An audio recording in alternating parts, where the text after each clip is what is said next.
Okay, so I think I'll just while we wait for others to join, and we will start at in 1 minute, less than a minute, even in 30 something seconds. I'll just go ahead to begin with introductions. I understand time is valuable, so I will not attempt to waste any of the available time we have. Fortune Toma is my name. I am here as chair of the Energy and Sustainability Committee at the Nigerian Bar Association Young Lawyers Forum. I have with me on this session on behalf of the committee, Omeyuma Eshemiton. She is the team lead for our Environment, Climate and Sustainability Working Group. And in fact, this webinar is powered by that working group. Just a bit of a rundown on what we stand for as a committee before we proceed to doing introductions. First, to say thank you to all our speakers and to all our participants. We expect a much more fuller house as we've had over all of our webinar engagements. So the committee as a whole exists to basically help the Nigerian Bar Association Young Lawyers Forum drive several of its initiatives within the environment, broader energy and sustainability sectors. So we operate through 4 working groups: our oil and gas working group, our power and renewables working group, our environment and climate working group, as well as our mining working group. So all of our working groups, we usually have several engagements powered by these different various working groups. And then this webinar is powered by our Environment, Climate and Sustainability Working Group. Thank you to all of our speakers, to Yemisi Awunuga, to Ejiro Gray, to Anita Tubu for being here. We are supposed to have Ed Ubong joining this session. He's not in here. Hopefully he'll join us in a bit. And so he can begin with the keynote and we can continue the conversation from there. Basically, I want to give a bit of a rundown on some of our initiatives. We, as a committee, since we started out in January, we've been up and about with several initiatives geared towards one ultimate goal: to bring or to act as a connecting point between the career paths of young legal professionals and the broader energy and sustainability sectors. We basically are about advocacy, capacity building, resource leadership, and partnerships. So, and through very strategic partnerships, we've been able to drive a lot of capacity building reforms through our webinars, through our publications, through several other engagements which are in the pipeline. We also recently unveiled what we tagged as our sustainable energy propositions, the SEPs. They are modeled after the SDGs. And the overall goal of these propositions are basically a cocktail of advocacy points and initiatives from the organization. There's 17 of them. We've published them, and we said we're sending our message to everybody who cares to listen. We have on that list advocacies around youth participation in policy making. We've taken that message to the government guys. We have messages around youth involvement in the local and policy of Nigeria. We have messages around compulsory professional development.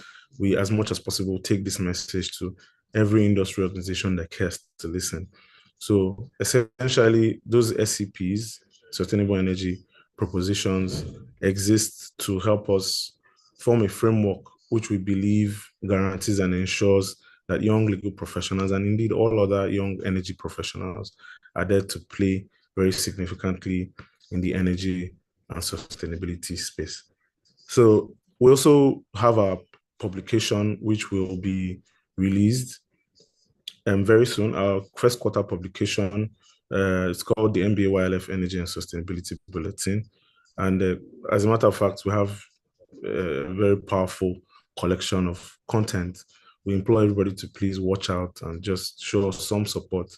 It's there to act as more or less a knowledge repository for not just the young lawyers community, but any young energy professional who is interested. So we also have spotlights.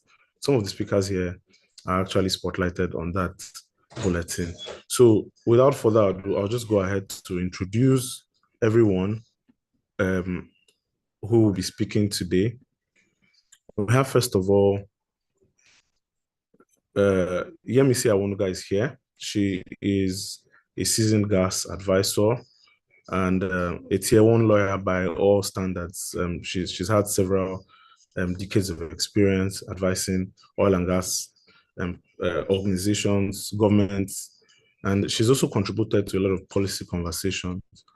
She will be part of our panel for today's engagement.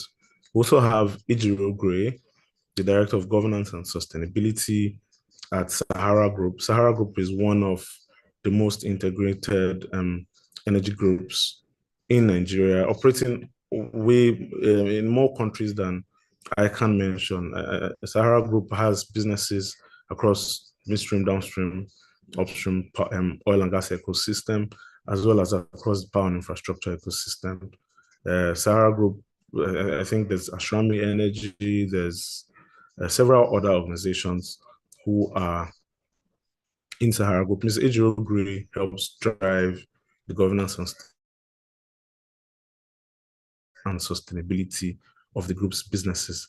We also have Anita Otubu, who is a senior director in charge of the Universal Energy Facility. The facility is domiciled within the C4All, Sustainable Energy for All, an international development organization that has been very, very key and crucial to a lot of the initiatives geared towards ensuring that there's energy access in Nigeria in a lot of underserved sectors, in a lot of underserved communities. UEF has been very especially impactful in Nigeria, giving grants and aid, or I start to be corrected, to several renewable energy companies to help deploy off-grid solutions, and bolster energy access across various sectors and communities within Nigeria. And then finally, a keynote speaker for today, Mr. Edubong, he's ably represented by Ms. Ramatu Abdullahi. Unfortunately, he couldn't join on this session because he had to be on transit. So Ramatu is here to give the keynote on his behalf. He apologizes for his inability to eventually join us. So without further ado, I will just pass the baton to Omeyoma Eshemiton, our moderator, who would usher in the keynote speaker to give his speech. Thank you all for coming. Yoma, over to you. Your mic is mute. Hello, everyone. Good morning. Thank you all for joining us here today. Without wasting much time, I would like to invite the representative of our keynote speaker to give his keynote speech at this junction. Mr. Chair, is he present already? Because I can see from my hand. Ramatu is here. Ms. Ramatu, I think your mic is mute. Hello, good morning, everyone. Can you hear me? Good morning. We can hear you loud and clear. Excellent. Thank you for having me. Well, for having Ed, really. Like you said, he had really wanted to be here. Interactions with the youth and sort of expansion of awareness and capacity building around gas is something that's very important to him. Like you said, he's unfortunately in transit, and he's asked me to represent him here, which I'm honored to do. I am the team lead for the Economics Principles work stream here at the Decade of Gas Secretariat. I'd like to commend you, Fortune, and your team for convening this event. I understand it's one of many, and it's the level of proactivity we're happy to see in our youth, that you're able to recognize the issues and ready to have informed discourse around that. So without further ado, I will deliver the keynotes. Distinguished guests, stakeholders, it is a privilege to open this important dialogue on one of the most pressing dilemmas of our time. How do we balance the urgent call for climate action with the equally urgent need to lift millions out of energy poverty? Nigeria, and indeed many developing economies, finds itself at this crossroads. On one hand, we are signatories to bold climate commitments, including achieving net zero emissions by 2060. On the other, we face the harsh reality that tens of millions of our people still lack access to reliable, affordable, and clean energy. This is not a contradiction we can ignore. It is a development tension that must be actively resolved. And today's theme, Resolving the Energy Transition versus Energy Poverty Dilemma, invites us to do just that, to chart a course that is both ambitious and equitable, sustainable and inclusive. As young legal professionals, your role in this dialogue is both critical and timely. The energy transition is not just a matter of science or engineering, it is a matter of law, of rights, of equity, and governance, from shaping policy and regulatory frameworks to ensuring that communities have a voice in transition planning. The legal profession, especially its rising generation, has a unique responsibility to ensure that the transition is just, inclusive, and constitutionally sound. So what's the dilemma? Nigeria's energy poverty is not marginal. It's structural. We have tens of millions of our citizens who are still off-grid. We have more than half of our households cooking with biomass. These numbers translate to lives diminished, productivity stifled, and health outcomes impaired. And yet, the global momentum around decarbonization and energy transition is accelerating. For a country like Nigeria, rich in gas, but poor in electricity, for example, this raises a fundamental question. Can we transition without forsaking development? Can we decarbonize without deepening deprivation? So the decade of gas as a bridging strategy. The decade of gas offers a pragmatic framework for addressing this dilemma. It is not a rejection of the energy transition, but a call for sequencing and realism. Gas in this context is not the enemy of renewables, it is their enabler. As you're all aware, gas has been identified as the transition fuel for Nigeria. Let us use what we have while we try to catch up with what the rest of the world wants. Let's use what we have to get where we need to be. It is the fuel that can stabilize the grid, power our industries, clean our kitchens, and bridge us to a lower carbon future. From the perspective of a developing economy, gas provides scale where renewables are not yet viable. Gas delivers reliability where intermittency could cripple productivity. Gas supports inclusion, whereas alternatives are unaffordable for the poor. And unfortunately, that's the reality. So the decade of gas was declared in 2021 by the Honorable Minister of State for Petroleum Resources as a national framework to reposition gas at the cornerstone of Nigeria's energy transition.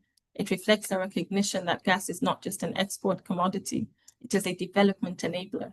And hence our target is to make Nigeria a gas-powered economy by 2030.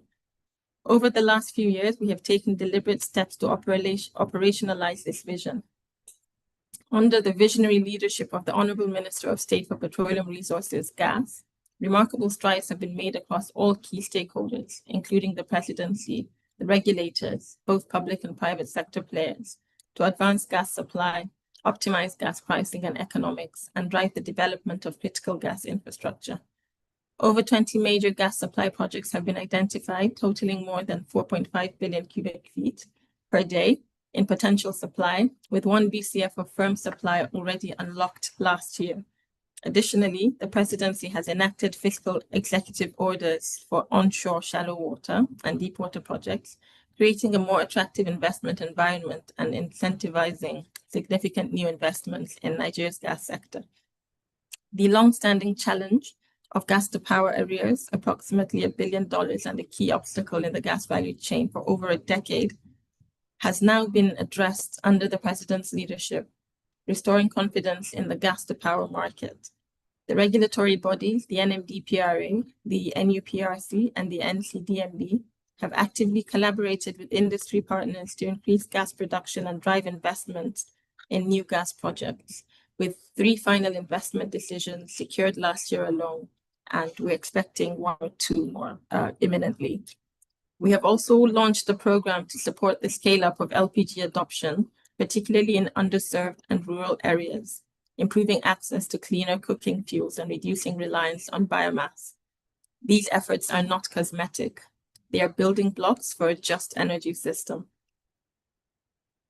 By reducing energy poverty while lowering emissions intensity, we're laying the foundation for a future that is both sustainable and inclusive.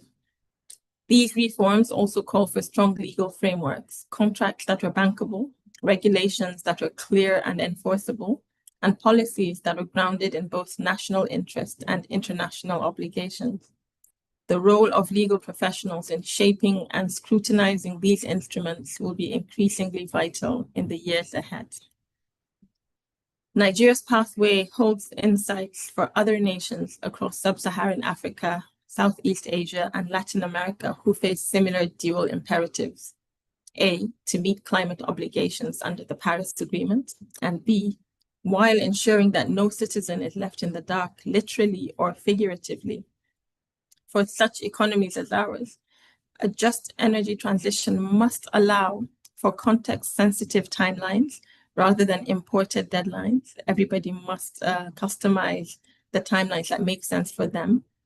Access to climate finance for transitional fuels and grid expansion.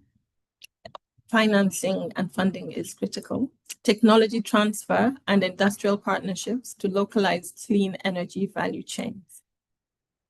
So we call for a multi-stakeholder response. Resolving the transition access dilemma cannot be left to one sector alone.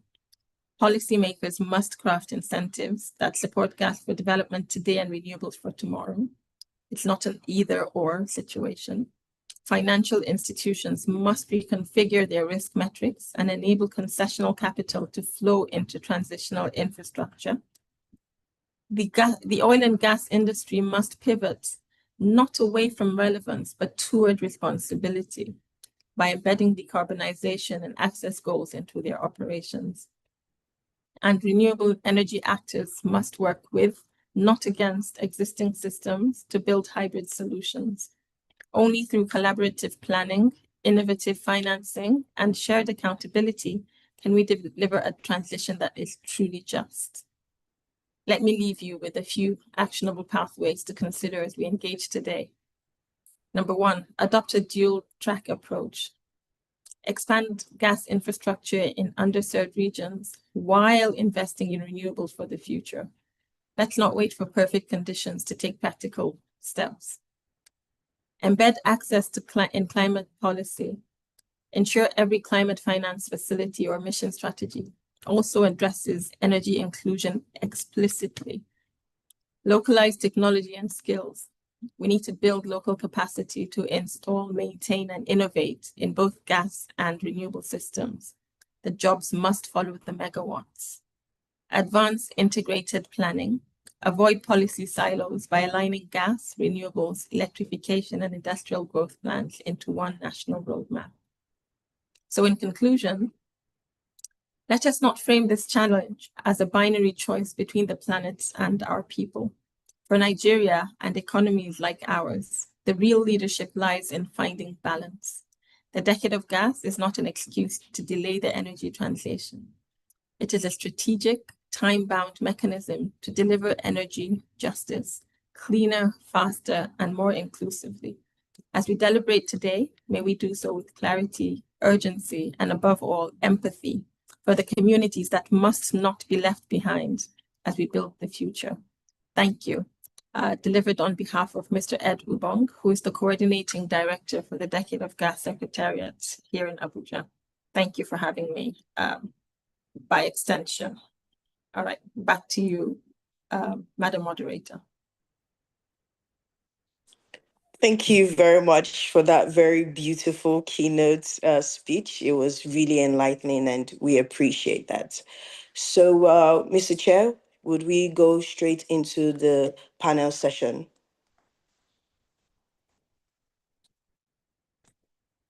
Your mic, please unmute. Yes, by all means, we will go into that. Let me just also comment that it's a very thrilling thing to see that we have an all-female panel and an all-female.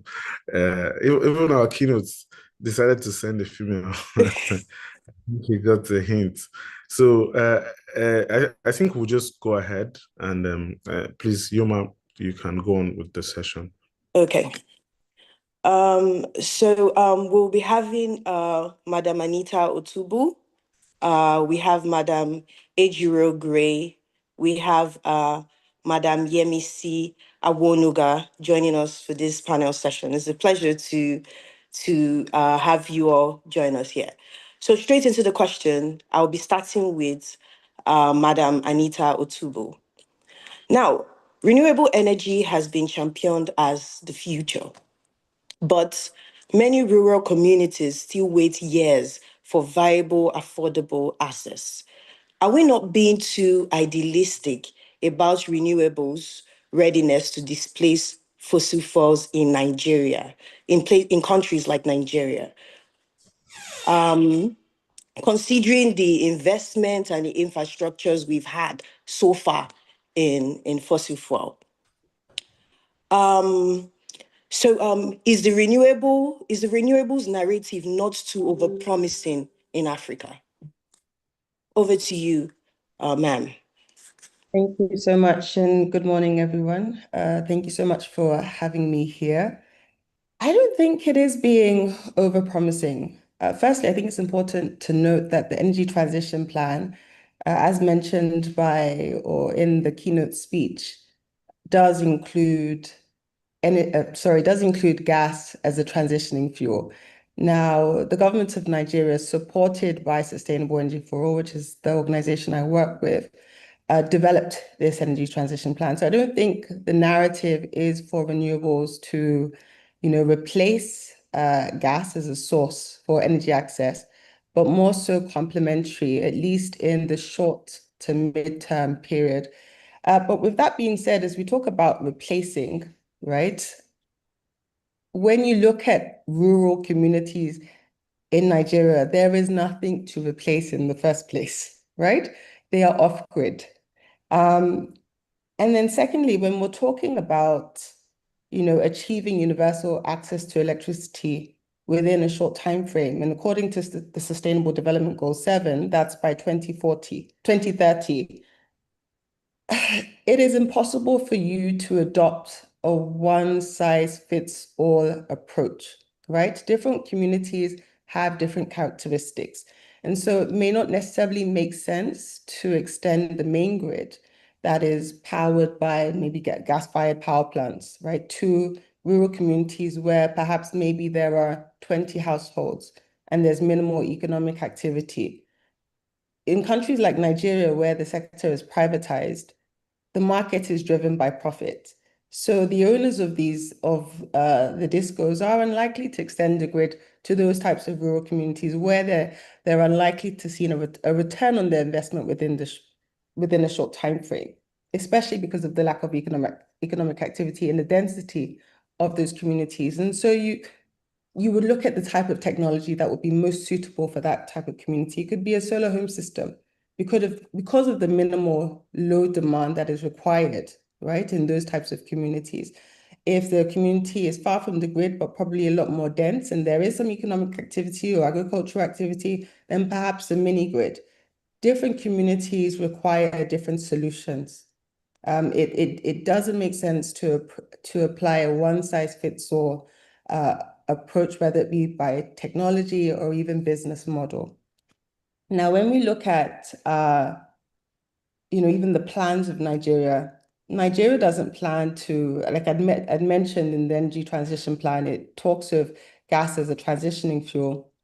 But at the same time, its goal is to have 30% of renewables in its energy mix, not 100%, 30%.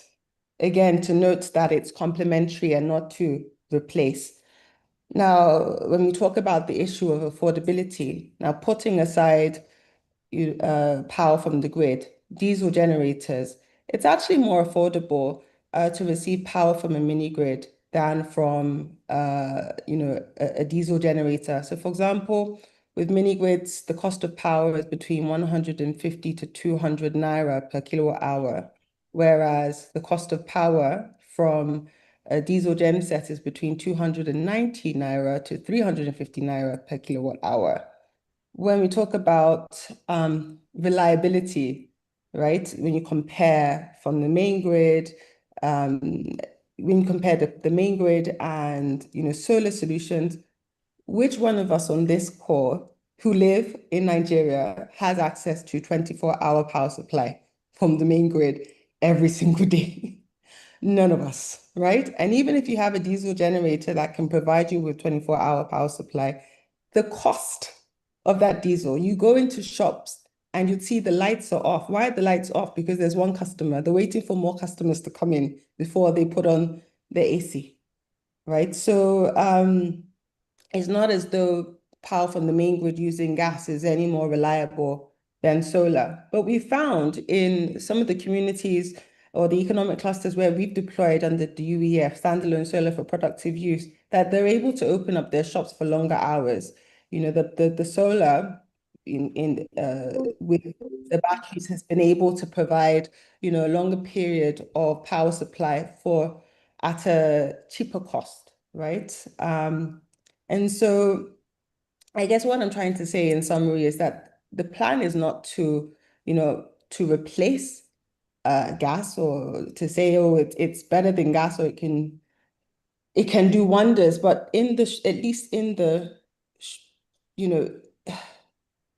for now, if we truly want to achieve universal access to electricity within the shortest time frame and at least cost, renewable energy solutions, are the way to go, right? Though complementary to gas solutions. Thank you. Okay. That's a very beautiful one, Madam Anita. Over to you, Madam Ejiro Gray. I'm just going to ask this question and, just hit it directly. Because there's been a lot of things and, a lot of people saying a lot of things about the energy transition and all that. So I just want to get your view on what should a just and inclusive energy transition look like for Nigeria, given its current oil and gas reliance? Simply. Thank you. Yeah. Good morning, everyone. It's a pleasure to be here. So I think my thoughts sort of mirror the keynote speech and, part of what Anita has said. I say that because when the keynote speech was being read, I thought, why does it feel like this guy's on my notes? But obviously not. But, we share quite a bit in common. So I think one thing that's clear, first and foremost, and which I will never get tired of repeating, is that it cannot be a carbon copy of global north strategies. Okay. It won't work because the context for Nigeria, for Africa, is quite different. The global north is coming from a place of sufficiency to transition to something that is clean. We are coming from a place where we don't even have, right? And so our priorities are twofold. Number one, to ensure that we have, and then number two, ensure that as we're building on that capacity, it is getting cleaner. But the first thing is, let's even get it. Let's even have that electricity. This is a country with over 90 million people without electricity. There's still massive dependence on biomass and all of that. And the way I see it, we have a growing population, right? Based on statistics and all of that. Now, the growth rate of infrastructure in the country, unfortunately, does not match our population growth. In fact, existing infrastructure already is insufficient for existing population. And so whatever we call an energy transition has to be a sequenced transition. Otherwise, if it's done without factoring in the complexities and the uniqueness of our environment and our problems, we actually risk deepening energy poverty and driving economic stability. We all know that energy, access to energy, is critical to driving development and infrastructure and all of that, right? And because we know that, The problem as well is so significant that, you know how we say the sky is broad enough for all the birds to fly? Honestly, that's how I feel about, energy sources for countries like Nigeria. The problem is big enough for everybody to come in. And so whether it's the use of gas as a transition fuel or driving renewable energy, there's enough room because the problem is so significant, right? So obviously, I don't advocate for abrupt divestment of hydrocarbons. And that's not just because I work for an energy company. No. It's actually because I know that for the level of development we desperately need, the level of infrastructure we need to fast track to meet our growing population, relying on renewable alone will not get us there. Besides, we have these hydrocarbons in excess. The way they describe gas in relation to our oil reserves, the oil is like a drop in an ocean compared to our gas reserves. Now, the thing is, whilst we understand that it must get cleaner, that is the fuels and all that must get cleaner, we also understand that areas like manufacturing, industrialization, all of that needs to quickly pivot. And one of the fastest ways to do that is by improving the gas to power. A lot of what we're suffering in Nigeria, the rate of unemployment and everything, can be traced back to the energy problem. Because once you have energy resolved, industries will come, FDI will come, all sorts will come. Manufacturing companies that had left out Nigeria, they will come back. Why? Because the cost of production will be driven down. So it's so imperative that we address that in order to drive meaningful change and progress.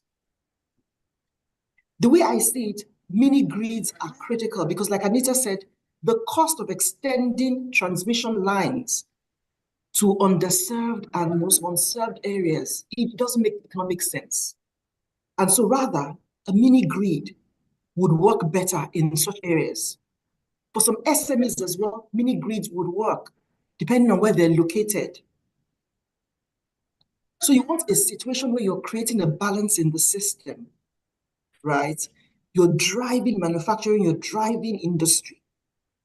But at the same time, you're also ensuring that the peri-urban and the rural areas are covered because commercialization, SMEs will also spring up from there. It's not the government that is going to provide jobs for everybody. Let's not deceive ourselves. It doesn't work that way in the most efficient economies. What it is you have to free up the market. You have to provide the enabling environment for businesses to thrive. It is these businesses that then provide more jobs and more opportunities for others that are coming in. So I think in summary, it has to be a sequenced transition, and you cannot follow exactly the blueprint of the Global North. Thank you. Thank you very much, Madam Ejiro Gray. Moving now to Mrs. Yemisi Awonuga. I would also like to hear your views on, what a just and inclusive energy transition looks like for Nigeria.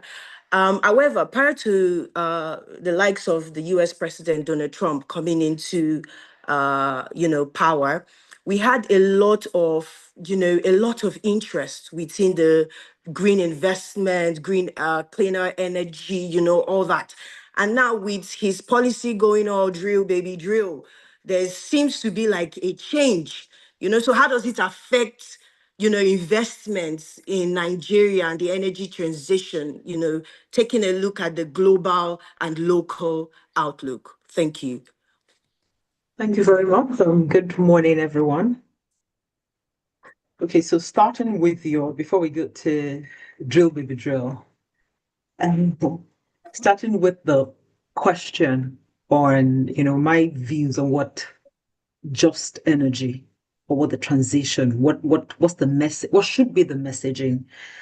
I like to think that, and it could well be a coping strategy, but I like to think that when people gather and they talk about transition, it's really what they're saying is energy mix, right? I hate to think that it is a transition that displaces one for the other.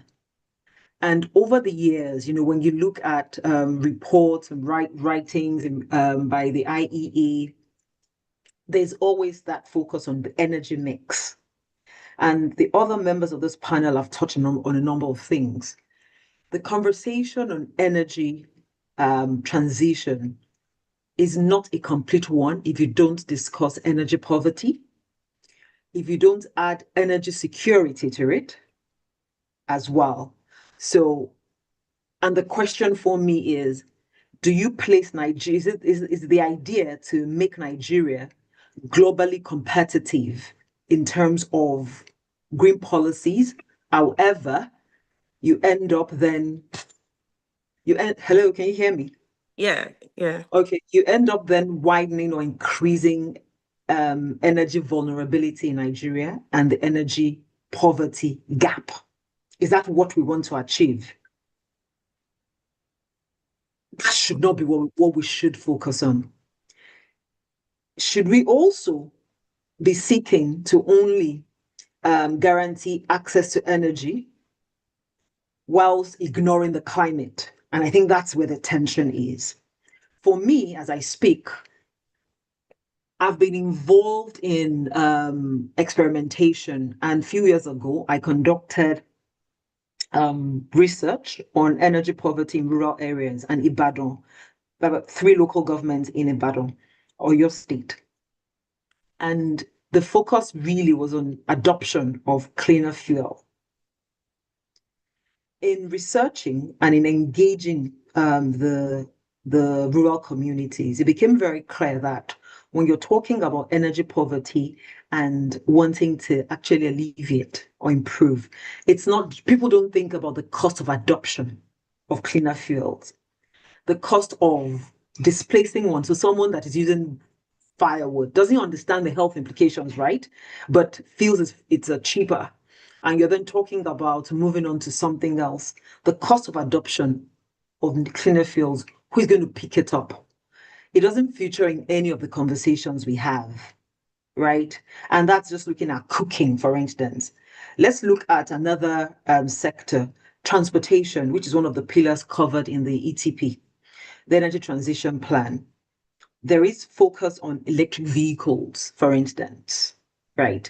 But more recently, we can see that there is the clamor and a lot of energy in getting CNG as a more accessible source in the transportation sector than transitioning to electric vehicles. And when I think about it, I say to myself, today in Nigeria, about 86 million of conservatively 200 million Nigerians lack access to electricity, correct?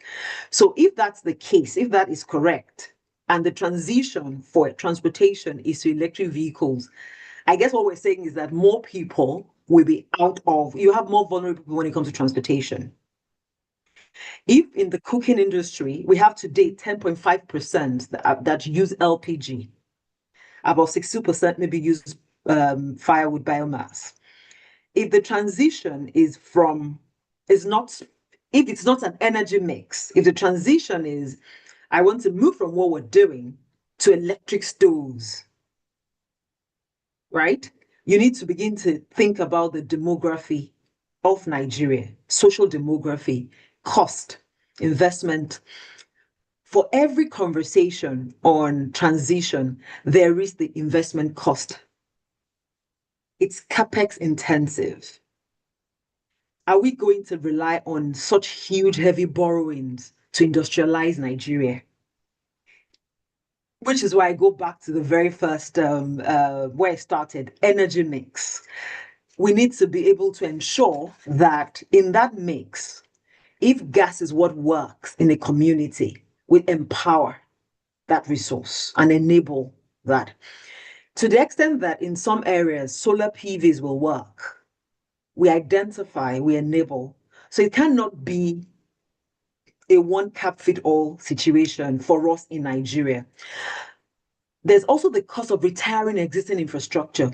You have gas infrastructure pieces, in certain areas in Nigeria. They haven't even maximized those projects to even be talking about winding down. There's a cost of putting those projects online and on stream. Why not talk about or think about how you can be more responsible in terms of developing the gas resource? Are we saying that for Nigeria, with almost zero industrialization, domestic industrialization, we want gas to become like coal, and then we begin to just look for renewables? But I like what the keynote speaker said about, no, I think it was Anita, that when we look at the percentages, the idea is to bring on stream about 30%, right, in terms of the energy supply source. Renewables is just about 30%. So if it's 30% to gas, oil, and all the other sources, then it's fine. But it really should never be at this stage until we have energy access for all, or for at least 90% of the population. We cannot be phasing out a resource that is in abundant supply and that can be mined in a responsible way. Now, going to President Trump, the beauty of, and quote and unquote, the beauty of President Trump's positioning brings alive the conversation on energy security. A lot of us, when we're talking about and revenues for the country, a lot of us, when we're studying maybe our postgrad degree in the energy discipline, there were quite a number of articles on how the North Sea will never be revisited, right? When the Russia-Ukraine war broke out, right, and countries, the Western world was challenged in terms of energy security, gas supply, the conversation changed because energy security is key. Not in the North Sea, few years ago, it was really just about decommissioning and abandonment and what to make of those facilities. However, bid rounds are, if they've not concluded, bid rounds are in the offing in the North Sea. What does that tell you? These countries continue to consider not just the climate, but it's multidimensional, and they don't abandon what is important, right, on the altar of green and green. I'll pause at this point. That was amazing. Thank you so much. But let me see. You spoke so well about this that while you were talking, based on Madam Anita's background and all that, I want to also hear her views on drill, baby, drill. How does that how does that affect us here too in Nigeria and Africa and investment in renewables? Yeah, from a sustainable energy for all perspective, definitely drill baby drill is not something that we uphold. We are really purely for trying to promote climate change efforts towards addressing the droughts, the flooding, the respiratory issues a number of us are experiencing as a result of the emissions caused by utilizing fossil fueled technologies. So from our end, I completely understand where Yemisi is coming from in terms of how important it is for us to have energy security in order to really eradicate poverty and to improve industrialization within the country. I get that. But from the standpoint of sustainable energy for all, someone has to play this role, in ensuring that we don't completely remember 30% renewable energy in the energy mix. So that's the role that we're playing, promoting that that side of things as opposed to the drill baby drill focus. Okay, thank you so much for that. Madam Ejiro Gray, companies like yours operate at the intersection of traditional oil and gas and emerging clean energy ventures. So in your view, how can firms with legacy hydrocarbon portfolios take meaningful leadership in sustainability without compromising Nigeria's energy security, particularly for underserved populations? Okay, thank you. I believe that's underserved. So, with this issue of legacy oil and gas firms and how they can ensure that they don't compromise energy security, in simple terms, ambidexterity is the name of the game. And what does that mean? You must, as an energy company, be realistic about what is going on and about the direction in which the world is going, whether you like it or not. With Trump talking about drill, baby drill, and all of that, I honestly wouldn't pay too much mind. And the reason I say that is Trump can only be in office max 4 years, right? There will be life after Trump. There will be climate issues after Trump. So we need to look beyond Trump. And so what that means is for energy companies, you should be exploring new technologies, cleaner forms of energy, whilst exploring your core competencies.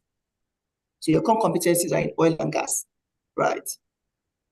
You would need the revenues from your core competencies to drive your exploration of new ventures, of new technologies. So you strengthen your core energy infrastructure whilst you're piloting scalable, clean technologies and keeping an eye on the landscape. So the plan should always be for that gradual and pragmatic phase out, leveraging gas and renewables to bridge the gap. So what are the kind of things you should do? Expand your gas to power as a cleaner alternative to diesel and biomass. Try and scale up your renewable energy projects. If possible, set it as a separate business entity. The reason I say that is if it's fully and firmly embedded in your core business, chances are you will not give it as much attention and resources as it requires. So usually the best practice is to sort of set it apart and have a team of people that are focusing on that exploration whilst you're still, working on your core energy infrastructure and deploying revenues to drive these new ventures. Of course, find ways to support your national grid resilience. So whilst we're growing off-grid solutions, we're also ensuring that we're not allowing the grid stop. And of course, like I said, once again, make sure you're also using revenues from your hydrocarbons to fund low-carbon R&D, innovation hubs, and all that for solutions. Because you must recognize that the landscape is changing, and you have to change with it in order to be a sustainable organization. So the idea is energy security today, climate security tomorrow. And it's not that one should wait for the other, but it's that your focus is ensuring that we close that energy access gap today. But at the same time, we're building for climate security tomorrow. So it's not either or, like the keynote speaker said. It's not either or. It has to be a balancing act. Thank you. Thank you very much for that insight. We're going to take Madam Yemisi Awonuga again. And at this junction, we'll be asking about, the policies, basically.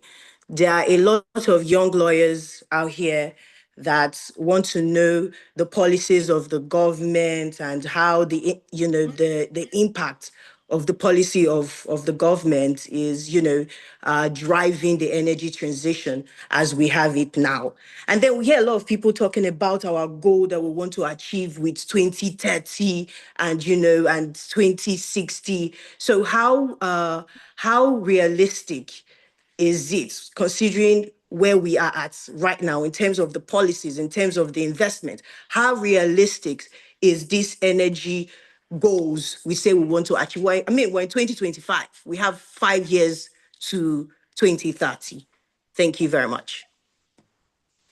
So in terms of how realistic we are, one of the speakers had talked about 2030, what can be achieved in the short term? Because 2030 is, almost upon us.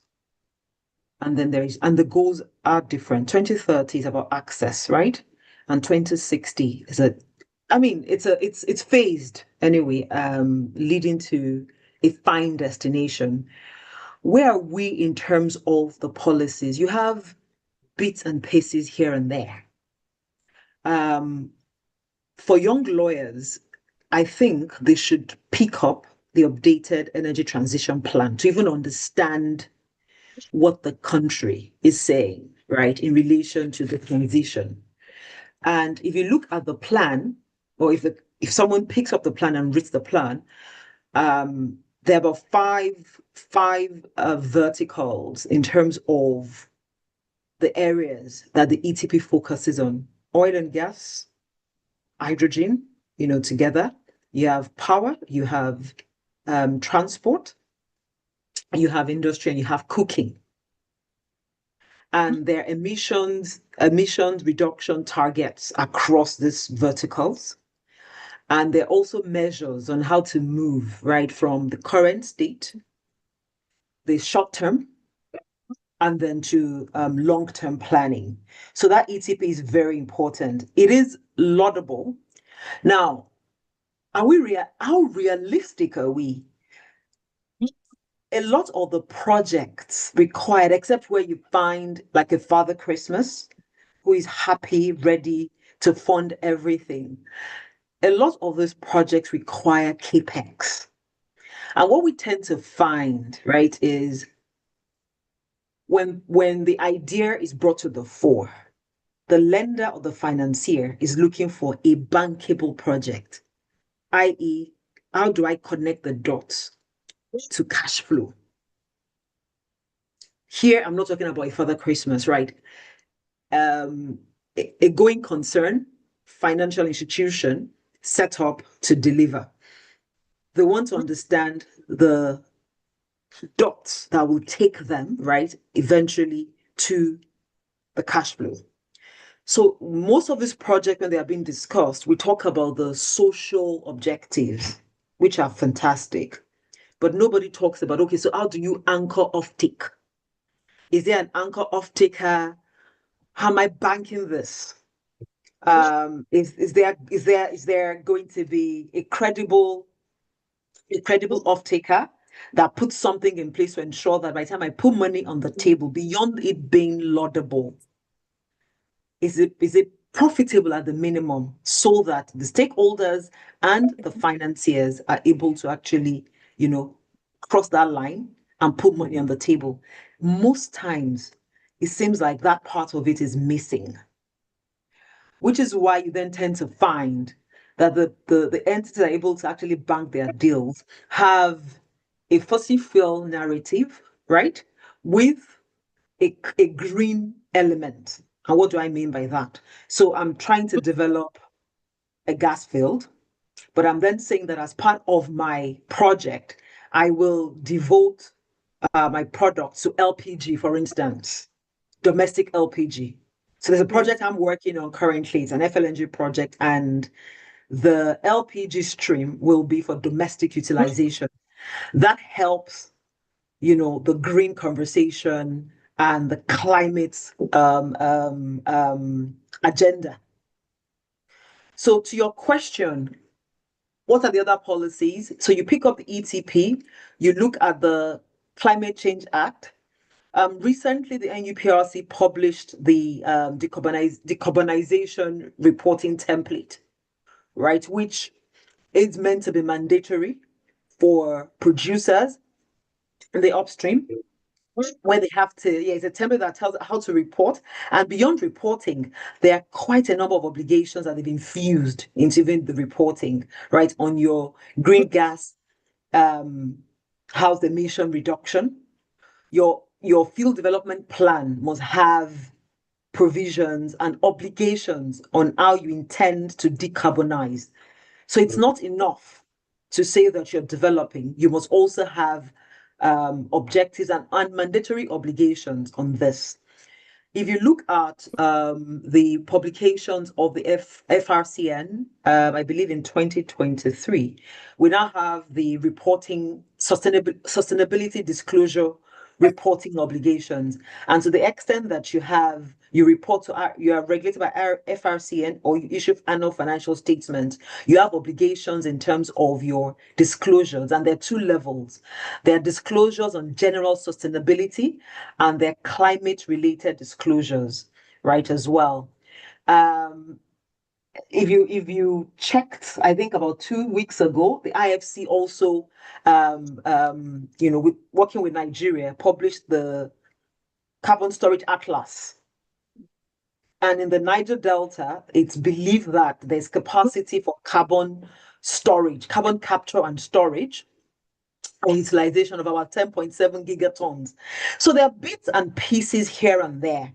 What may be missing, right, is so it's clear to us that this is where we want to get to by 2060. It's very clear what we want to achieve in 2030.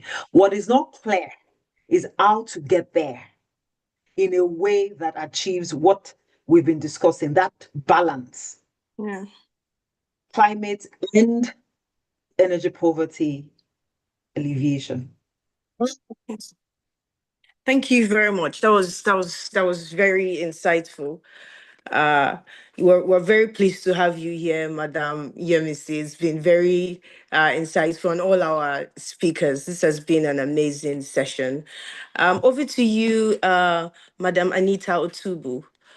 The UEF has been instrumental in deploying standalone solar solutions across Nigeria, particularly benefiting SMEs and community institutions. But many critics have argued that while results-based financing for small solar systems is well-meaning, it is inadequate in scale and impact when compared to the billions poured into centralized oil and gas infrastructure. Can distributed renewables ever truly compete with gas in terms of national energy reliability and industrial growth, or are results-based grants for solar not just a band-aid, or grants for solar not just a band-aid? Thank you. I wouldn't say RBFs for solar is a band-aid whatsoever. I think it's important to note that in Nigeria alone, RBFs have contributed to over 5 million people having access to electricity through the deployment of mini-grid, standalone solar, solar home systems, captive solar hybrid power plants. For example, these are some of the technologies. Now, specifically, as it concerns the Universal Energy Facilities Standalone Solar for Productive Use component or program that was implemented in Nigeria, the goal for this particular program in Nigeria wasn't necessarily to do with access, but more so to do with displacing diesel gensets within economic clusters. So we provided grant subsidies to private sector companies who are in the business of deploying these standalone solar solutions in economic clusters in order to reduce the number of diesel gensets operating within the communities. Now, why are we doing this? Number one, the emissions that are caused as a result of the diesel gensets are significant. The noise pollution as well is an issue too, right? The cost of, as I mentioned earlier, the cost of diesel for these gensets, it's not cheap, right? And as a result, micro, small, medium-sized businesses or SMEs, they're not working at optimum capacity. They're not able to even open their shops for long hours because of the fact that, these diesel gensets are not really, I guess, the best solution in providing sufficient power because of the cost implication.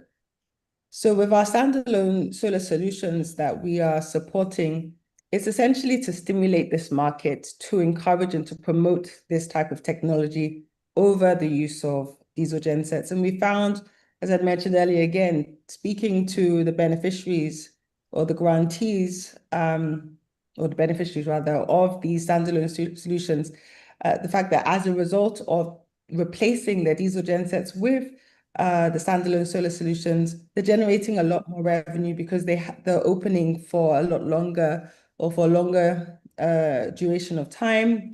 They're able to employ more staff as a result. Especially the tailoring companies, they were saying how they're no longer being threatened by their customers who are expecting them to deliver their native outfits by a certain time frame because they have access to this reliable power supply. So just to note that it's not necessarily, I mean, we shouldn't look at it like a band-aid, this specific program, the Universal Energy Facilities SSPU program, but more so an effort to encourage and to promote, a cleaner source of power for our economic clusters, right? What else did I want to mention? We have been able to achieve over 3,000 connections as a result. We have displaced about 1,200 diesel generators across the country, avoiding over 3,000 tons of CO2 emissions per year.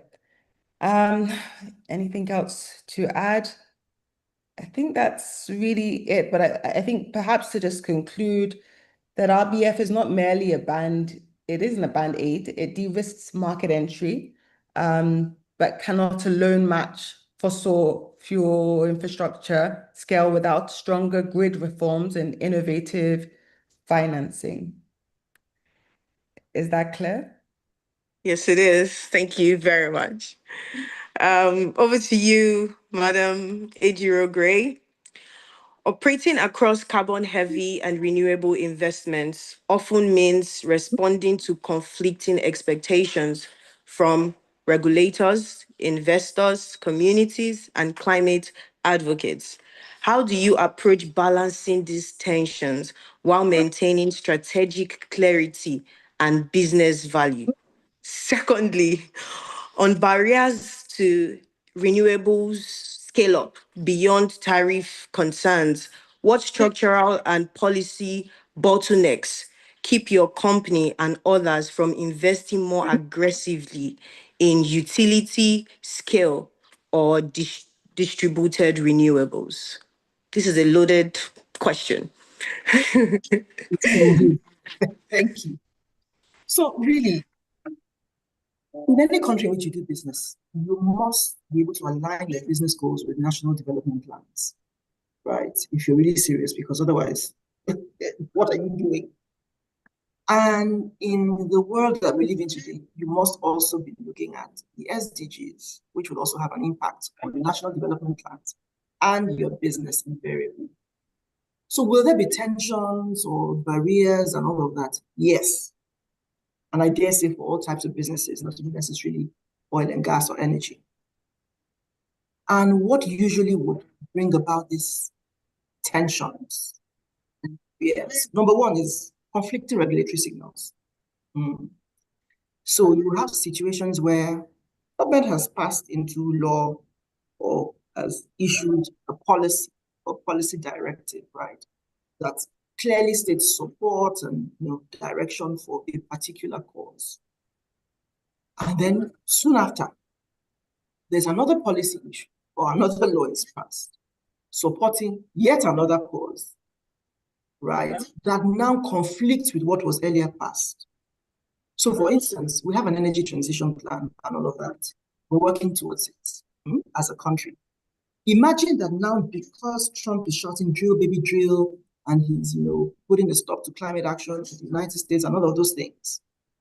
Imagine that Nigeria immediately gets up as well and decides, well, because America is a superpower and blah, blah, blah, blah, blah, we must follow, the direction or the body language of this superpower, and immediately starts passing other laws that conflict with what was earlier said.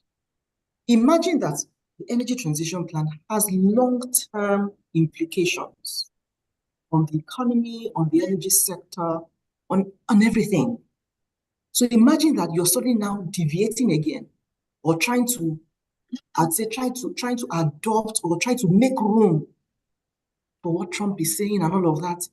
At the end of the day, what it will cause is confusion, regulatory confusion, and once that happens, everybody sort of steps back and plays sit down and watch. Or as we say in Nigeria, sit down look. Why? Because you don't want to jump in there and make investments, and then next day they're overturning what they said, and then you're stuck. So that's one of the key reasons why there will be tensions. Then you have issues like currency instability, the FX risk and all of that. So you're asking yourself, okay, where are the guarantees? Or sometimes guarantees are supposedly issued, but last minute there may be slight changes that now makes the investment not viable. Then also, of course, in a place like Nigeria, we have issues like limited infrastructure, the transmission infrastructure. So even if you want to invest heavily in power, the question then is, how will you manage the grid limitations? And how will that affect your investment? Then you also have the issues of communities and opposition and all of that kind of thing, where everybody is looking out for their own selfish interest, not about the overall well-being of the community or what the benefit of your project is bringing to the community, but about what the individual, the youth leader here, this one there, can gain from the opportunity, right? So even beyond things like tariffs, we all talk about cost-reflective tariffs and all that, but beyond that, you want situations where when these policies are being formulated as well, the stakeholders who will be affected by this policy, especially private sector, are they involved in co-creating these policies? Sometimes what you find is that the policy is formulated and implemented, and then those that are going to be affected by it are stopped because they're wondering, did you consider this? Did you consider that? Did you consider how it would affect our business? Did you consider how it would affect the ripple effect on other sectors? And where that is not done properly, then it becomes a problem. So you're asking yourself, how do you de-risk, right? Through partnerships, how do you de-risk these issues? Then you want a clear and clean renewable energy policy roadmap. And thank goodness we have something that works quite well. But in Nigeria, a lot of times, formulating policy or regulation is not the problem. Implementing it is what oftentimes becomes subject to interpretation. And so the guarantees and risk sharing and all of that, how committed is the government? How committed are the international financial institutions to helping us sort those things out? If you think about gas, for the longest time, gas was not really developed in Nigeria. And one of the primary reasons was because the economics didn't work. It didn't work for the private sector. So at a point, it became easier and cheaper to flare the gas than actually to process it and then deploy it into sectors that require it until the laws were passed and was then enforced that you must then process your gas and all of that. But then again, the gas tariffs and all of that were reviewed because the economics just have to work. Otherwise, you're not going to be easing those tensions. The barriers will still be there. You're not de-risking the project. So all of those things need to be factored in.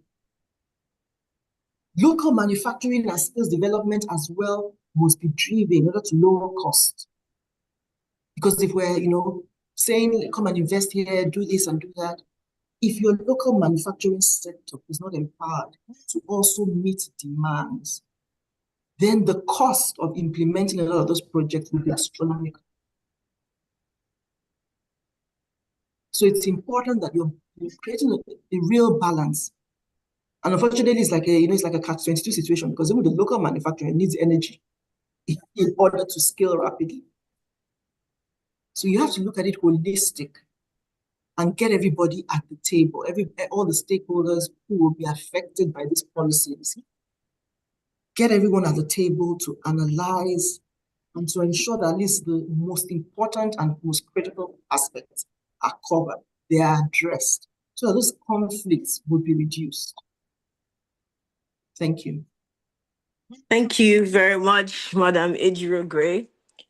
That was a very outstanding one and very enlightening as well. Madam Yemisi Awonuga, I have two folded questions for you, in two parts. The very first one is, you hear a lot of people say that the trees we have in Nigeria, if we decided to industrialize and, explore our resources to the maximum, it can even account for our emissions, right? And we see situations where we have countries like the US, China, these guys we are just very small in terms of like the emissions, basically, global emissions. And yet it feels like, we are being, told to be more accountable. I don't know if you understand how I'm phrasing this question, but like, how are we holding countries and companies accountable properly, for their emissions, to develop renewables and, to offset their carbons, within in country? That is one axis of my question. The second question is, you've played at the intersection of gas investment and policy advisory. Is natural gas truly a transition fuel or just a convenient delay tactic?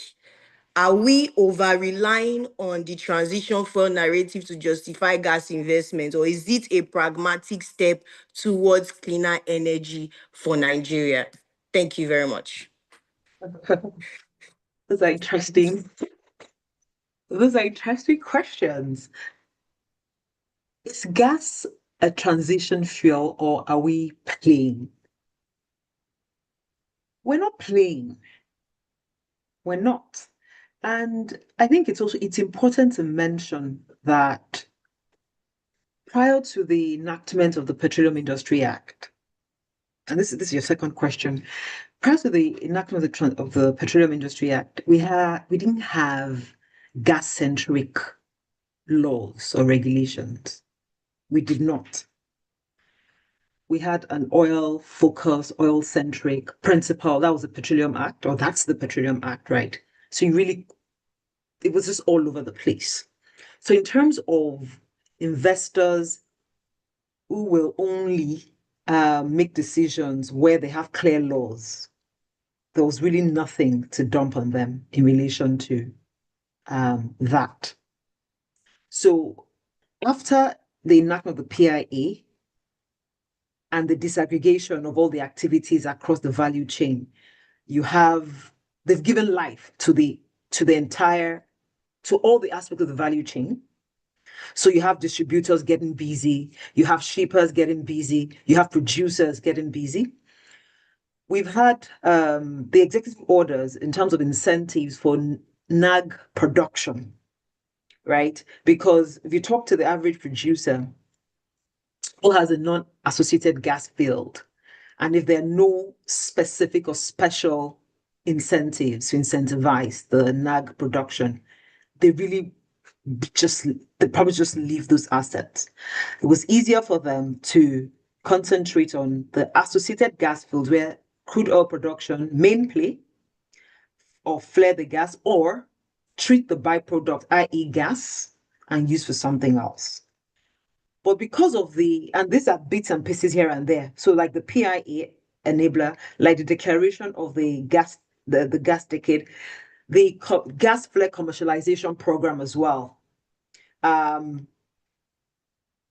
It's another initiative on how to ensure that flare gas, right at the head of flare gas, is commercialized.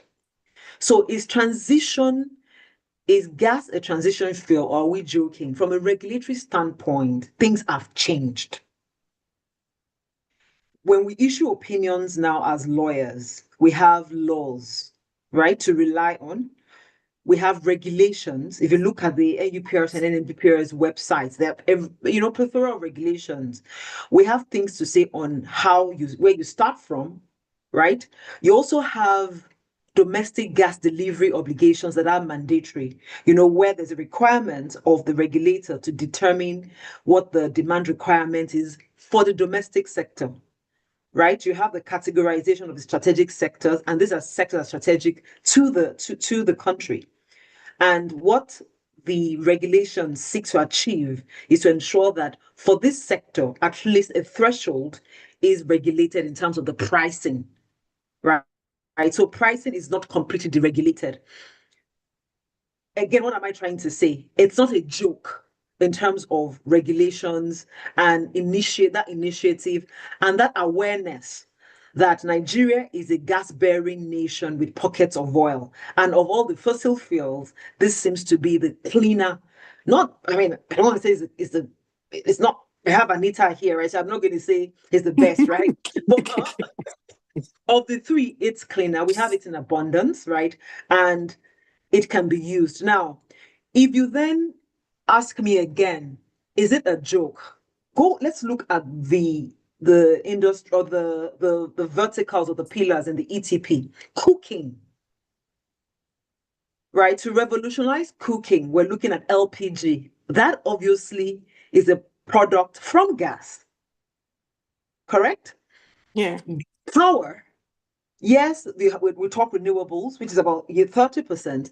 Gas as well will play a major role there. If you look at the gas-based industries in Nigeria, right, the likes of your LMA, petrochemicals, they rely on gas. So it's not a joke. I don't think it's a joke, and I don't think it's the case that Nigeria just got up and decided, you know what? No. The resource is abundant, right? There are regulations, there are initiatives, there are now fiscal incentives to ensure that NAG, right, which is, kind of avoided because not wet, because of when it comes to wetness and the liquids, you can't compare with associated gas composition. There are incentives to develop. There was a directive, there was executive order that was issued yesterday by the government again on gas. It's not a joke. It's just that beyond the regulations, beyond talking about it, there's difficulty in the value chain delivery. So there is no gas project that can survive just because you have gas, which is why you keep hearing in Nigeria that they don't have gas. NLNG is looking for gas. And you're wondering, but what are you saying? It's a value chain arrangement. I have gas to produce. However, there has to be someone that maybe processes that gas. Someone has to transport that gas. Someone has to ship that gas. The value chain conversation, more often than not, and because of the regulatory base that we have now, where things have been disaggregated and arm's length dealing, right, is the new is the desire, right? And even the theme in the PIA, you tend to find that there are different entities playing across this chain. And then you begin to talk about interface risk in delivering your project. So implementation, delivery, starting and finishing, and the lead time may make it appear as if, it's all talk, is fancy, transition fuel. But no, people are trying to actually bring this gas to the market, but the value chain delivery is big deal. Now, to the first question, how do we hold people accountable? But in that question, there are two parts to your question, i.e. the Western world. What are we contributing in the scheme of things, right? And yet it seems like Africa, but what are we really contributing? There's also the other part of your question, which is how we're holding people accountable. I talked about the reporting disclosure requirements, for instance, earlier. ESG reporting is big deal now, right? ESG reporting, compliance determines whether you're able to access finance. There is no single bank in Nigeria that can bank, this project. So a lot of times you're trying to secure offshore financing for this project. There's the first proposition that, what, I'm not even financing fossil fuels. There is I will finance it to the extent that I understand the transition risk, I understand your decarbonization strategy, and you're also complying with the ESG reporting. You have the IFRS standards, there are two of them, right? The general sustainability disclosure and the climate-related disclosure. You have the NUPRC mandatory obligations. You have the Equator Principles. Except if you are just that human that has, or that entity has all the funds within, right? And you're not going to be seeking financing. At this point in time, in the state of affairs, you have to comply with the compliance, accountability, representations, and disclosure. So people are being held accountable to the extent that you're serious and you want to bank a deal. Yeah. Thank you so much, ma'am. Mr. Chair found out that I'm enjoying myself and, I don't want to even close this session. And he doesn't want me to have the bite alone. So let me leave him to come ask some more questions. Thank you so much. It's been lovely. Okay. Yeah, Chair, Okay. over to you. Okay, good morning, everyone. You can hear me loud and clear, just to confirm. Okay, it's been a thrilling session, and I was just listening to EMC give her a very, I almost felt like a client listening to that. So just to say before, and my question, I have one question to Anita, but before I ask that, just to say to all of our listeners, I realize that some things may come off as a bit off base in terms of following, because some of our listeners are not core oil and gas or even energy professionals. Some are looking to also go into this space. So just to say that the session is currently live streamed on YouTube and will in fact be available on the NBA's YouTube page. So you can always go in there. In fact, all of our sessions are all there. You can always go in there and listen. And then we release quarterly bulletins. We usually have reports of this engagement. It's a free resource. So just follow us on our social media pages and you'll be able to figure out how to get access to it. So away from that, my question to Anita, it's a bit on the technology side. So the UF is doing a lot of, innovative financing for solar projects, off-grid solar projects. I realize that that's probably because that's the easiest to deploy and the quicker, the most quick to deploy. And then you hear the headlines: Nigeria wants to ban solar imports to increase local production. It begs the question of the technology, local capacity. One of the key, as much as we say solar is easy to deploy and it's maybe a bit affordable, between me and you, it's not cheap for the average. It's not even cheap for the rich Nigerian. Let's not talk about the average Nigerian. So I say that because I know it costs a lot changing batteries. There's the lithium and all. I have a solar installation in my house, and it was a bit pricey to get it set up. So, what is the UF doing to much more than just give monies to companies to deploy these solutions, to also develop the technology in Nigeria, to build the infrastructure for PVs and solar panels to be developed in Nigeria? And is there even a place for the UF to do that? So, and you just give me your thoughts, because if you've heard, the federal government intends to ban importation of solar panels, and a lot of pundits have said that's going to increase radically the cost of solar installation. So obviously you can see that that has implications. So it's all about sustainability, sustainability, sustainability. That's obviously not a sustainable model. What is the UF's place in finding a solution to all of this? Thank you, Fortune. And perhaps just to give proper sort of context or background as to what the UEF does, the Universal Energy Facility, it's a multi-donor funded facility that provides grant subsidies to private sector companies who are in the business of developing mini grids or deploying standalone solar for productive use in rural communities across Madagascar, Sierra Leone, Republic of Benin, DRC, as well as Nigeria. And we've recently launched in Zambia too. So we provide these grant subsidies, as we've all spoken about the viability of these projects. We provide these subsidies to help private sector companies crowd in the necessary capital, right, to deploy these solutions at scale, recognizing that they're not the most viable or attractive of projects, but at the same time, we know that we can't leave anyone behind. Somebody has to do it, right? So this is a way of de-risking the projects. It's a way of attracting the finance. It's also a way of making the cost of electricity affordable for the end user. You spoke about it not being so cheap. When we provide these grant subsidies, we do require that it's factored into the tariff calculation. It is supposed to not just fill the pockets of the private sector companies deploying the solutions, but also to make the cost of the power affordable for the end user. Now, with that being said, in terms of local manufacturing, the Universal Energy Facility, that's not part of its mandate. However, SE for All as a whole does have a department or program called the Africa Renewable Energy Manufacturing Initiative, which is focused on promoting the establishment and implementation and operation of manufacturing and assembling plants of renewable energy technology.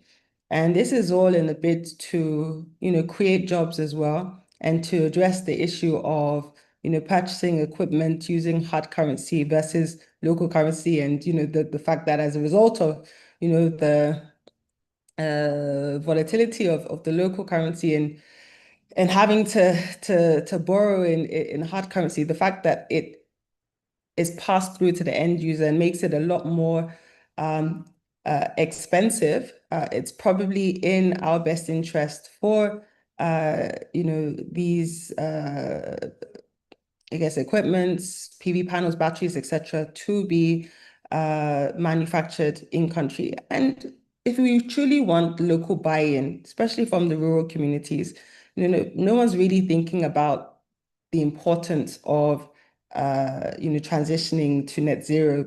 People are thinking about where they're going to get food from, how they're going to pay school fees and pay for hospital expenses. So in order for them to get that buy-in, you need to create jobs, right? You need to help them understand how this will impact their means of livelihood and impact just their general well-being in terms of the schools and health facilities being impacted by these solar solutions. But if you're providing jobs as well, like you're establishing these local manufacturing and assembling plants, you're getting them involved, involved also in the installation and the maintenance of these solutions, it will go a long way. Now, with that being said, do I think it's right to completely ban the importation of PV panels into the country right now? Nope, because we're trying to bridge the energy access gap as soon as possible. Like right now, do we have the capacity at this point to manufacture, to meet the demand that we're currently faced with? We don't.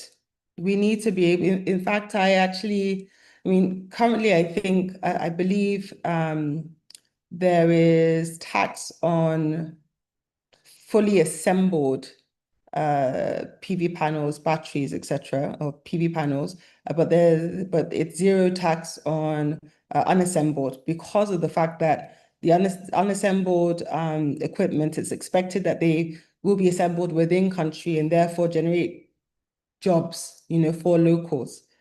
But I guess to summarize, because I know we don't really have that much time, I guess it's to say that we at Sustainable Energy for All, we promote local manufacturing and assembling within Africa. That's the only way we're really going to develop our nation, the continent, right? We can't keep on sourcing from China and everywhere else. We have enough human resources, right? We just need a lot more capacity development, right? We need a lot of knowledge exchange, across this South and yeah.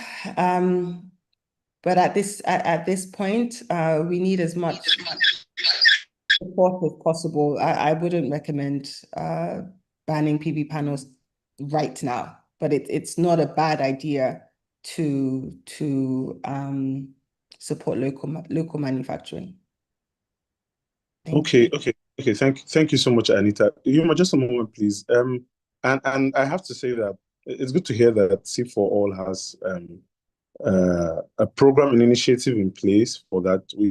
As I always like to say, there has to be a place for balancing out all of these goals, because local manufacturing is in itself an economy enabler, and it makes it much more a financial case to say solar is way cheaper than oil and gas.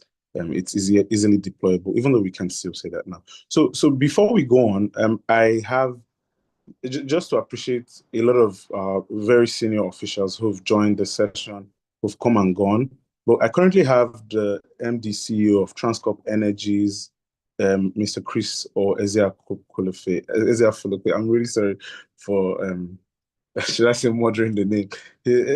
I invited him on short notice to please just join the session, and I want him to give a few thoughts around the general conversation. Transcorp Energies is doing a lot in the renewable energy space. And interestingly, Transcorp Group has oil and gas investments as well. They've done really great with some of their sister companies. So, Mr. Chris, the floor is yours. Just give a few minutes commentary on the general topic, and you follow the conversation all the way. Thank you, by the way. Thanks, Fortune, and thank you for having me and recognizing me. I must say that this has been a very, very interesting and somewhat realistic conversation that has gone on with the caliber of panelists that we have. It's quite interesting, and thank you to all the panelists. In fact, for each of them, when they spoke, I've taken quite a number of notes, either learning points or things I need to also go check out, well done. I think you've said it. So for us, and for me particularly, I've sojourned, around the electricity world, from generation to distribution, and now Transcorp Energy that is also driving the renewable energy aspirations of Transcorp Group. And so a whole lot of what has been said here, is it correct way? I think what's important is to keep it real, right? And to keep it real, I'll take us back to the Electricity Act 2023, right? Somewhere, I'm sure EMC will know the sharp lawyers, we know the section, but I know that somewhere in the Electricity Act, where the minister is obligated to come up with the national integrated policy, for power, right? There's a provision that in coming up with that policy, the minister must take into consideration the optimization of the natural resources that Nigeria is endowed with. And indeed, the Electricity Act went on to specifically mention them, right? And it will interest you to know that they mentioned coal, right? Coal is there, oil and gas, renewable resources, and for me, that's where reality started from. So for those people that, the authors or the people, the framers of that act, they were being realistic. They were not distracted by the noise out there, right? From climes that are not exactly at the same place where Nigeria is as far as energy sufficiency is concerned. So if the act, that regulates or governs electricity recognize all those resources as possible, areas where we need to optimize to get energy sufficiency, then that's the way to go. So I agree with all the panelists that is not, in fact, anybody talking about transition from the perspective of replacement does not even understand the situation of Nigeria as far as access to energy is concerned.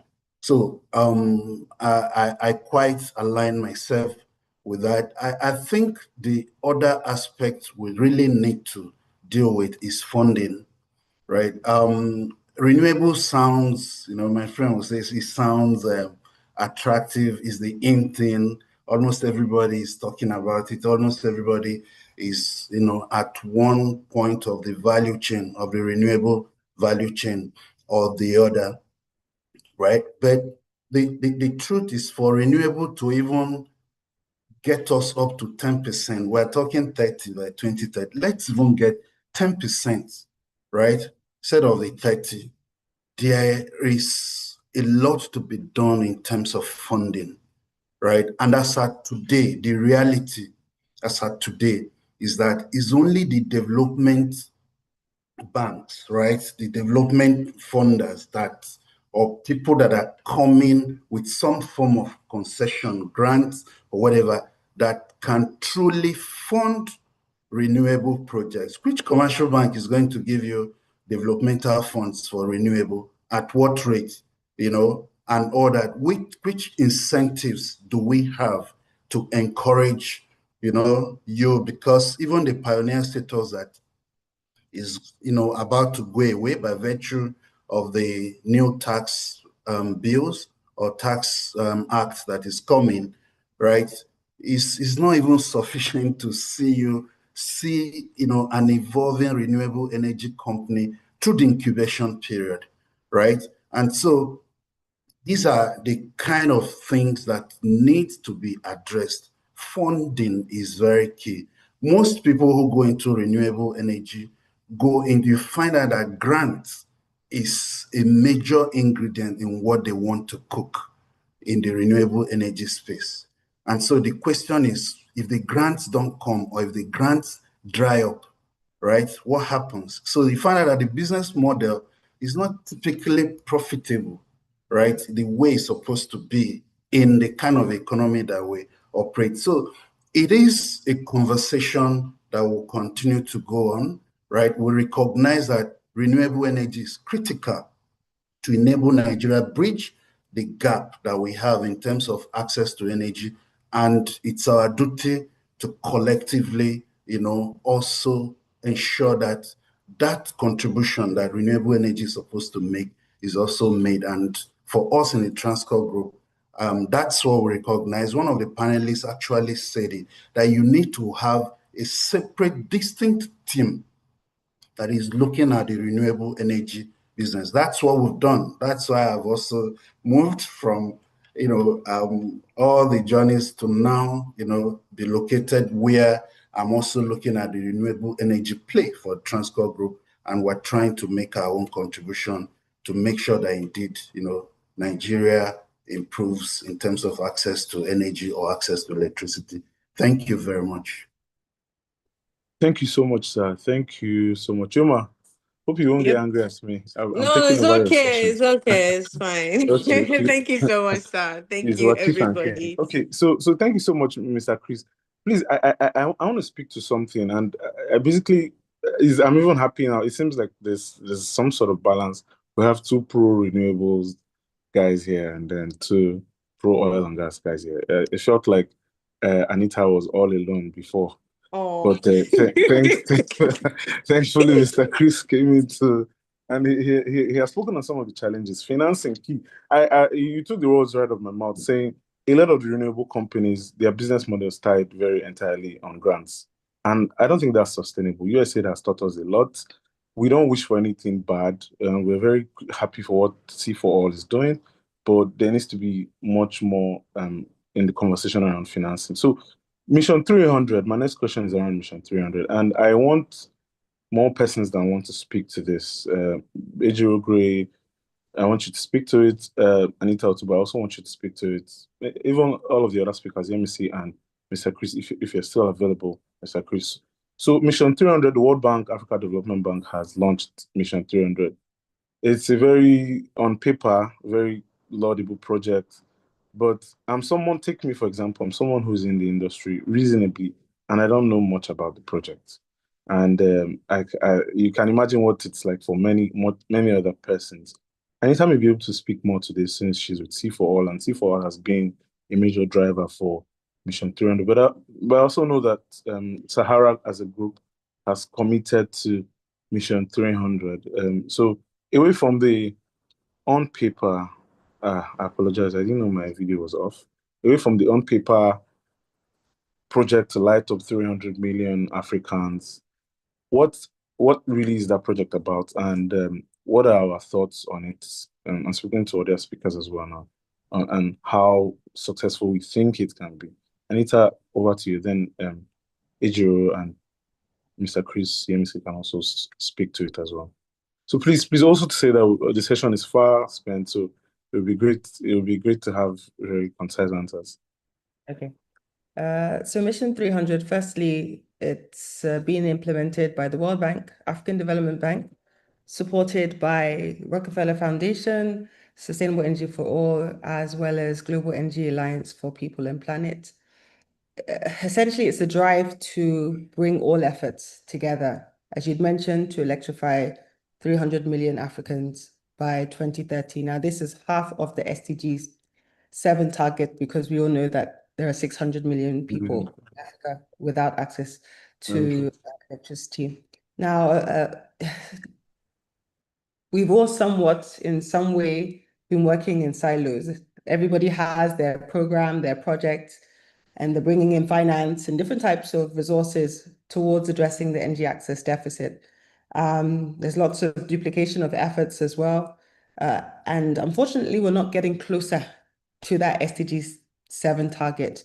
And so I think it's a laudable initiative for these entities, these IFIs to come together to say, how can we work in a more coordinated fashion to truly, achieve this end target? We know 600 million is, a huge number, but at least half of it, right? And so not just even drawing resources from the banks, but also development partners from private sector, finance, commercial banks and the likes, in order to, I guess, put their best foot forward. Now, how likely are we to achieve this 300 million target? I mean, we have about 5 years, less than 5 years to go. But the truth of the matter is that there are already a lot of programs under Mission 300, being implemented and also in the pipeline. Speaking specifically for Nigeria, you have the DARES program. It's a $750 million program that falls under Mission 300. And these funds will be put towards, decentralized renewable energy solutions, both off-grid and interconnected, right? We've seen with the success of the Nigeria electrification project, where they've achieved over hundreds of mini grids and millions of standalone solar solutions that have powered, like I mentioned, over 500 million people in Nigeria. The DARES program with 750 million. Remember the Nigeria electrification project, for those of you who may know, World Bank had given 500 million, 350 million, AFDB 200 million, so 500 million in total, and they were able to achieve this. The DARES program is a lot more. And so the efforts are there and the political will is there for government to be able to even, enter into this financing arrangement with the World Bank, for the deployment of these renewable energy solutions. It goes to show that everybody's working together. And I'm not working in the Mission 300 team, but I can connect any of you who'd want more detailed, specific information to members of my team who are working on the program.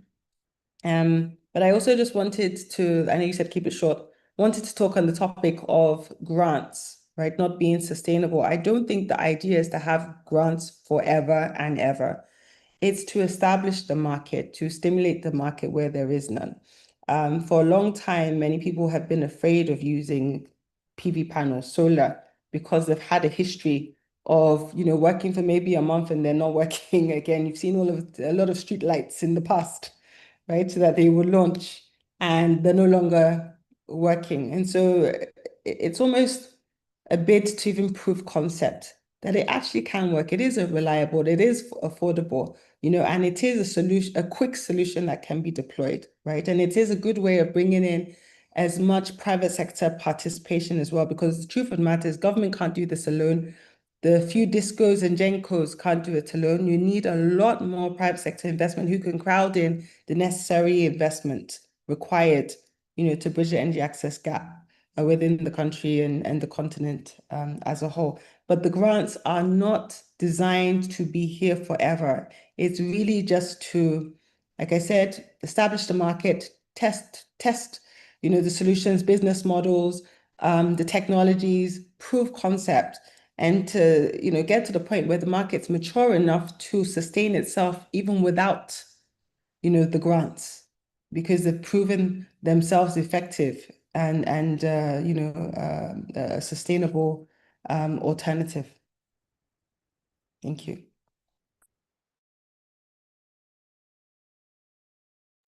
Okay, Mrs. Gray, if you could speak to Mission 300. Thank you, Anita, for all of your comments. Okay, thank you, Frank. First of all, I'm not, sorry, Fortune. First of all, I'm not pro oil and gas, I'm pro energy access. So if it's going to take oil and gas, if it's going to take renewables, if it's going to take some other new technology invention to get us to where we need to as a continent and as a country, I'm all for that. Awesome. So speaking to Mission 300 and what it really means, I think Anita has said it all, but for private sector and for companies like Sahara, what it really means is it's not charity on our part, it's business, it's strategy, and it's understanding that as we drive expansion, especially in the power sector, right, as we drive expansion, we must bear the primary objective of Mission 300 in mind, right, and also target our expansion plans and solutions in that sector towards supporting and achieving this. And that also means even the way we raise finance, right, leveraging blended finance and all of that, all of those models, to ensure that we're also able to take advantage of what is available to drive this end goal. Like Anita rightly said, it's bringing together all the efforts that have been happening in silos, bringing it together in a cohesive manner whereby you're able to more easily quantify and measure the real impact of what the individuals and what the individuals are doing as the sum total to drive this electrification of 300 million Africans by 2030. So I think for private sector, I'm sure from Transfer Energy as well, you would agree with me, it's now about leveraging our strengths and working towards driving our expansion plans in a way that supports this primary objective. Thank you, Fortune. Okay, Ma. So just to mute my mic. Hello? Okay, I can be heard. Yep. Okay. So, I mean, we have to get to a point where we round up this conversation. There's a lot of questions, but just so that we carry the audience along, I know there's been some questions in the audience. So I want to just take one or two, Yoma, if that's fine. And then we can have final comments from all of the speakers. I'll find you because this is my session, but go on. All right. I mean, you can go ahead. So there's a question from Ogene Gary, a inquiry. Interestingly, my name is Ogene Gary. My question is, if we are to achieve 30% of RE in the energy mix, then solar farms is one thing we can't do away with. Now, using solar farms would entail feeding electricity to national grid. If that's the case, there is a possible challenge, which is that most of our natural gas power plants function in base load capacities that are not flexible to the influx of RE that are intermittent. So my question, how is the technicality being addressed from the policy aspect? Also, EMEC did mention about CCS, carbon capture and storage, but what is the case? What's the business case behind it? Considering that the value chain of CCS and possibly the utilization part is non-existent at the moment, excluding its use for enhanced oil recovery in the oil and gas sector. I don't know if anyone wants to speak to that question. Mrs. Ejiro Gray, I don't know if you can speak to it or if YA EMC is available to answer that question?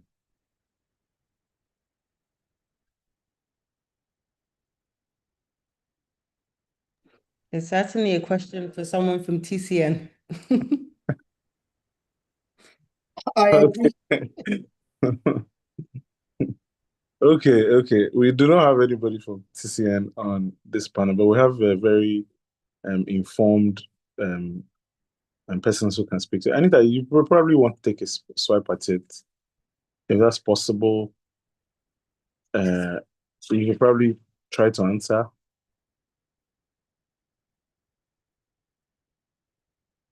Can you hear me? Yeah, there are interconnected mini grids currently existing in Nigeria. I'm a lawyer like you all, not an engineer, so I can't really speak to, how this is happening. But just to say that there's clearly some capacity, to connect the two. I mean, there's embedded generation and there's interconnected. I understand that there are different types of solutions. But yeah, this is certainly, like I said, it's a question for the Transmission Company of Nigeria to address as to, the ability or capacity of the grid to, receive or embed renewables. But I do know we do have it in existence at the moment. There are examples of this in the country. I also think that it doesn't necessarily need to be fed. I mean, there's a lot of situations where distribution is direct from the mini grid. So, but of course, let's leave it as a question for the TCN to answer, as you said. From a policy standpoint, you have relevant regulations around this. The mini grid regulation that speaks to interconnected mini grids. You've got the embedded generation related regulation. I can't remember the exact name of it, but you do have regulations that provide for this type of solution. But in terms of, because he's asked specifically in how technically it is being addressed, and that's why the likes of TCN, probably NEMSA, maybe the discourse that could address this more thoroughly. All right, thank you very much. So final questions to Madam Yemisi Awonuga. Are you still here? Hello? Hello? Okay. So let's go to Mrs. Ejiro Gray. What would be your advice to young energy professionals looking to build a career in sustainability? What are the things they must start doing, regardless of whether they are currently in a law firm, in-house, or working for a governmental or non-governmental organization? Thank you. So I think the first thing, if you're interested in the area of sustainability, is even learn about it. So there's a plethora of material information on the internet. So start learning about it. It's actually very broad, much broader than most people think. People just think of sustainability in terms of the environment. And whilst that's a very integral component, it's not the only aspect. It's quite broad. So gain that knowledge, right? Understand the different component parts. And in the process, you can even develop your own area of interest, right? Another thing is, the thing about sustainability, especially in an emerging or a continent with a lot of emerging economies, is that it's an opportunity for problem solving. Africa is desperate for problem solvers, for solution architects. So you must see yourself as one of those. and then start to think in that direction. What are the solutions to the issues that we have that threaten the sustainability of our continent, of our country, of our resources, right? Every role has, every field, every sector has a role in sustainability. So it's definitely not just about the energy professionals or energy sector. It's about everybody coming together to find solutions to the things that threaten our sustainability as a continent. Apart from being technically sound and having the knowledge, the good thing is most of you are lawyers. Be bold storytellers. We need strong narrators in Nigeria, in Africa, for our clean energy future. We need strong storytellers. The reason why there's a lot of focus on environmental issues and all of that is because who's driving the story in the media? It's the global north. And you'll find that the environmental factors are the most critical of their issues. For us here in Africa, especially in Nigeria, the social aspects are just as important. And oftentimes you would find that the reason why we're struggling with the environmental aspect is because the social and governance issues have not yet been fully addressed. Those are foundational. If we can get that right, it becomes easier to address in the environmental issues. So it's important that as lawyers, or even from any sector, we're using our voices to drive Africa's narrative and Africa's needs, and also addressing these issues, right? So it's really important. And lastly, I would say, come from a systems thinking perspective. The issue of energy transition and all of that and sustainability is not siloed, it's multidimensional, right? And it all comes together to one cohesive issue. So it's important that you're thinking of it holistically and from different angles, and you're able to apply your knowledge and your understanding based on your own experience as well, and based on your learnings to find the solutions and to even draw out salient things that others may be missing out on, right? So it's an evolving topic. That's the beauty of it. Because it's evolving, there's always room for you to carve a niche for yourself. So it's to identify what areas you're most interested in, make sure you're gathering knowledge on it, and you're thinking holistically about how to carve a niche for yourself in your chosen area. Yeah, thank you so much, Madam Ejiro Gray.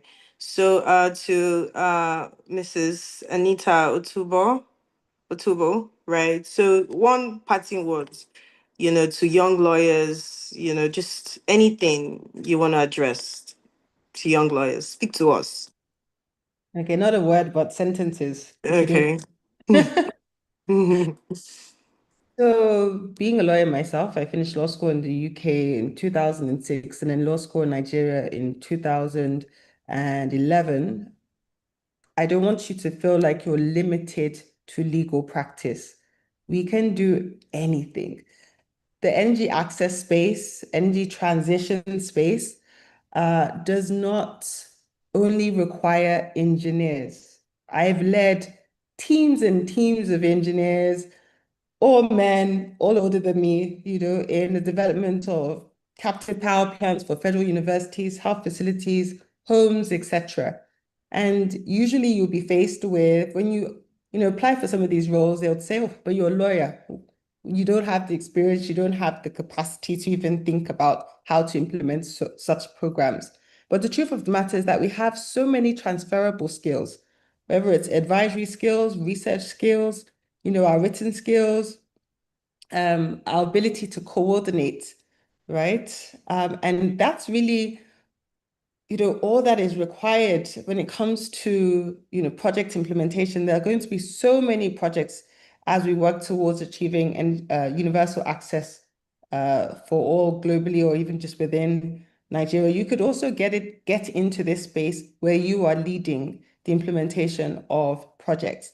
I would encourage you to study either for the PMP, take on the PMP course, or Prince 2 course, just to add to your existing legal qualifications, just so that it expands your horizons and you're not just boxed into developing power purchase agreements right? Or project finance, or, but you can also go into actually leading, on the implementation of these large scale infrastructure type projects. You don't need to know, you can learn on the job in terms of the technical aspects. Sometimes when I speak, they're like, are you sure you're not an engineer? I learn from the engineers around me. But the most important thing you need to be on top of is the work plan, understanding your resources, ensuring, and knowing what your milestones are and working towards them, working towards those goals, right? Managing your resources effectively. So just to, encourage you, for those of you who are thinking, is this law thing really for me? You don't have to stick to legal practice, but you can certainly apply your legal transferable skills, or your skills acquired from your legal background, to other areas of support required for energy access, or the transition, or for transition efforts. Thank you. Thank you very much. So on to you, Madam Yemisi Awonuga. So I'm giving you a wand, a magic wand right now. Change anything you want to change in that PIA. What is it going to be? That's the first axis of your question. And then your parting words. Anything you want to say to young lawyers listening today? Okay, so I will answer your question, the last question, and I can send you a note on what I want to change in the PI, because that's a different what that's a session on its own on what I'd like to change in the PIA. But in terms of the audience, the listening audience and the young ones here, my advice is do not have a mental block towards transition and renewables. And what do I mean by that? There are people that will say to you, it's oil, and they're not learning, there are no new learnings, they're not picking up efficiencies in relation to what's going on in the world or in the market. Please, you need to know. You may have your views, you may have your preferences, but you need to know and understand the conversations, the tension, and the developments in this area for you to be able to contribute meaningfully when conversations are being had. You don't want to become a Polaroid or a Kodak, right? You want to ensure that you are current and abreast of whatever it is in relation to the energy transition conversation. So I'm in the fossil fuel sector, right? And just like Ejiro said, it's really all about energy mix. It's about access, energy mix, access. Don't replace, but make sure that there is a mix. But for you to enjoy, understand, and discuss the mix, you must know beyond gas and oil. So I think, just in rounding up, I'm just encouraging us. Don't say I'm a gas expert. I really don't care what's going on. The conversation is about transition, which for some people means replacement, displacement. For some, it is a mix. For some, it's dealing with poverty, energy security, right? And the climate crisis. Be on top of it if these themes mean anything to you.